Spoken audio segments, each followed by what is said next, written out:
दोस्तों नमस्कार, एक बार फिर से स्वागत है आपका हमारे YouTube चैनल पर। दोस्तों, वित्त मंत्रालय के द्वारा केंद्रीय कर्मचारियों पेंशन धारकों के महंगाई भत्ते को फ्रीज करने के बाद यहाँ पर हमारे कर्मचारियों पेंशन धारकों को कितना नुकसान होगा, पूरा डीए का गणित आज हम आपको इस वीडियो में समझा रहे हैं। पूरी जानकारी के लिए वीडियो को अंत तक देखें, वीडियो अपने दोस्तों के साथ जरूर शेयर करें। चलिए दोस्तों, ज़्यादा वक्त न गंवाते हुए स्टार्ट करते हैं आज के हमारे वीडियो।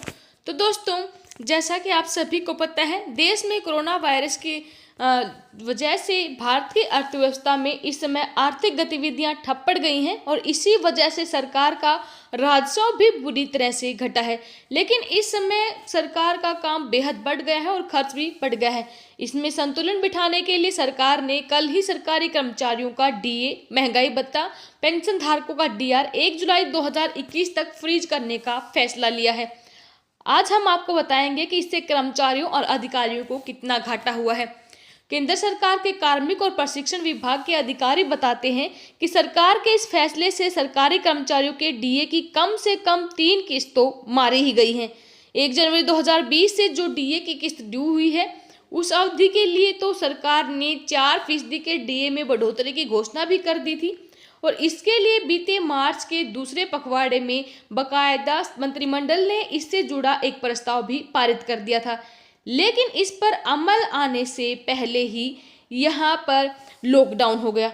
इसके बाद 1 जुलाई 2020 और 1 जनवरी 2021 से लगने वाली किस्त, मान लिया जाए कि इन दोनों किस्तों में न्यूनतम 3% की भी बढ़ोतरी होती तो कुल मिलाकर 10% का लाभ तो हो ही जाता।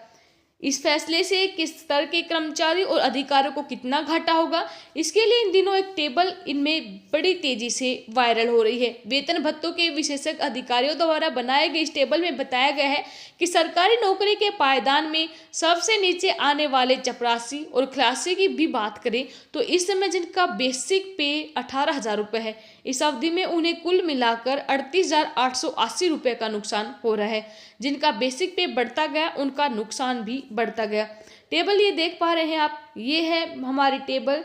यहाँ पर आपका मंथ दे रखा है और यहाँ पर जो आपकी बेसिक पे है, डीए कितना है, एचआरए, टीए, डीए उन टीए टोटल कितना होगा, सारा का सारा यहाँ पर दिखाया है। बढ़ा हुआ डीए भी और डिफरेंस जो क्रिएट हुआ है वो यहाँ पर दिखा है। हर मंथ के लिए यहाँ पर डीए का आपका कैलकुलेशन दिखाया गया है, हर लेवल के लिए अपनी बेसिक पे के हिसाब से। अब जिनका बेसिक पे बढ़ जाता है, इसी के हिसाब से उनका नुकसान भी बढ़ जाता है। यदि अधिकारियों में बात करें तो सेक्शन ऑफिसर पद पर कई साल काम कर चुके अधिकारी या फिर अंडर सेक्रेटरी का बेसिक पे जनवरी 2020 में यदि 83,300 रुपये होगा तो इसका जून 2021 तक यहाँ पर 1,58,628 रुपये का नुकसान हो चुका होगा। इसी तरह सरकारी ओहदे में सबसे ऊपर माने जाने वाले कैबिनेट सेक्रेटरी का अधिकतम बेसिक पे यहाँ पर 1,57,900 रुपये होगा और उक्त अवधि में उनका नुकसान यहाँ पर 3,41,64 रुपये का होगा। जी हाँ, अंडर सेक्रेटरी लेवल पर कितना नुकसान होगा, चलिए एक बार टेबल से नज़र डाल लेते हैं। ये देख पा रहे हैं, ये यहाँ पर अंडर सेक्रेटरी के पद हैं।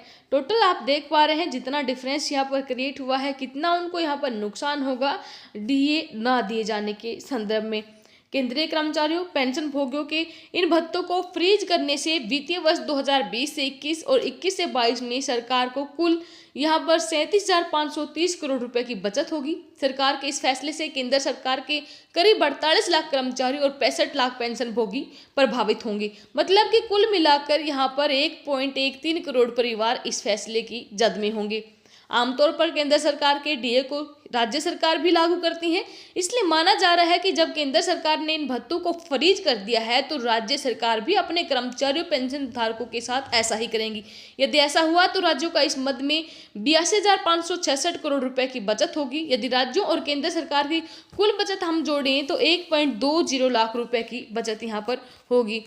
तो ये है केंद्रीय कर्मचारियों पेंशन धारकों का गणित। डीए प्रभावित होने से उनको कितना यहाँ पर नुकसान होगा, कितनी किस्त यहाँ पर उनकी कटेंगी, हमने आपको कैलकुलेशन वीडियो टेबल के माध्यम से समझा है। वी होप वीडियो में दी गई जानकारी आपके लिए वैल्यूबल होगी। वीडियो अपने दोस्तों के साथ जरूर शेयर करें ताकि वो भी इनके बारे में जान सकें।